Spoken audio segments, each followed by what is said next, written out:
Hello students, we are live now. Welcome to SIS online classes. I am Ankit Bhatt and I am going to continue with chapter number 7, wind cyclones, and I think 1 minute.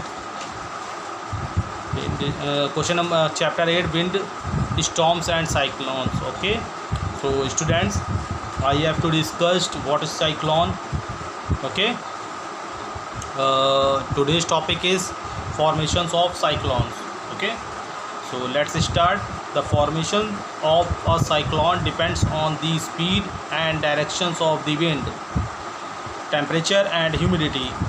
ठीक है, जो formations of cyclones का जो formations होता है 3 dependent होती हैं इसके atmospheric conditions, wind, temperature and humidity. Okay, the formations of a cyclones depend on the speed and directions of the wind, temperature and humidity.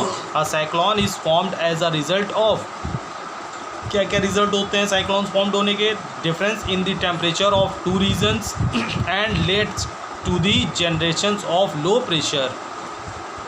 जब 2 रीजन्स के प्रेशर्स क्या होते हैं, काफ़ी डिफरेंस हो जाता है, and lets to the generations of low pressure, और वो लो प्रेशर एरिया जनरेट करते हैं.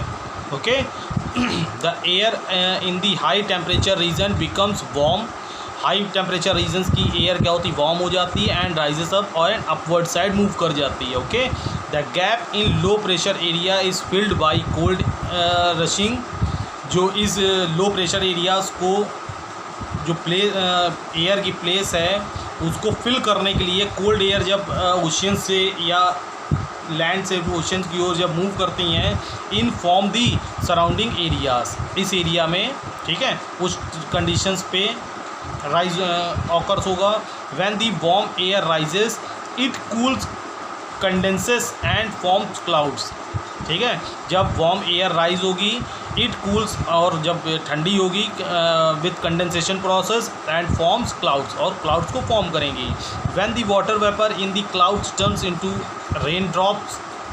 जब ये वाटर वेपर्स हैं, कंडेंसेशन प्रोसेस जब कूल्स होंगे तो ये रेन ड्रॉप्स में कन्वर्ट होंगे. The heat possesses by the water vapour is release into the atmosphere. ये जो वाटर वेपर होते हैं ना, ये इस एटमॉस्फेयर की हीट को क्या कर देते हैं, एब्जॉर्ब करते हैं. ठीक है, मतलब भाई जब ठंडा करेंगे, कूल करेंगे उस रीजन को, तो वो उस हीट क्या होगी, रिलीज ही तो होगी. ठीक है, the process separates and the release of heat from the water vapour continuous, दस generating a cyclones.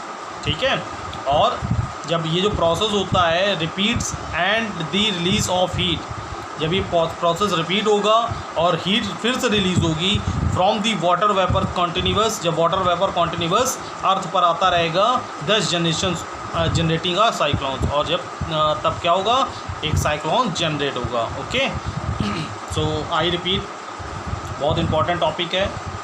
Okay, so different in the formations of a cyclone depends on the speed and directions of the speed and directions of the wind, temperature and humidity.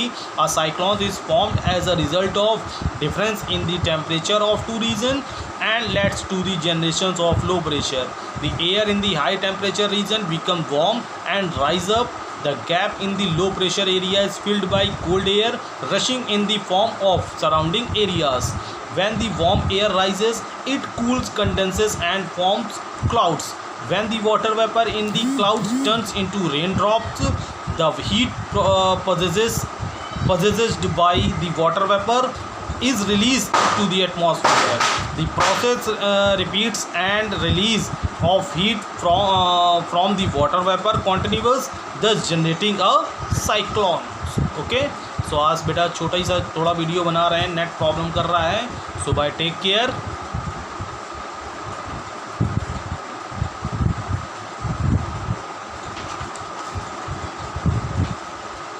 एक ये last में जो यहाँ कलम बताना भूल गए थे, बहुत इंपॉर्टेंट ये भी साइड है. साइक्लोन्स आर मेजर्ड, अंडरलाइन कर लीजिएगा. Cyclones are measured entirely by satellites. ठीक है, साइक्लोन्स को मेजर किया जाता है सैटेलाइट्स के इंटायरली. ठीक है। पूरा जो साइक्लोन्स है वो सैटेलाइट्स के थ्रू ही मेज़र किया जा सकता है और कोई ऐसा इंस्ट्रूमेंट नहीं है।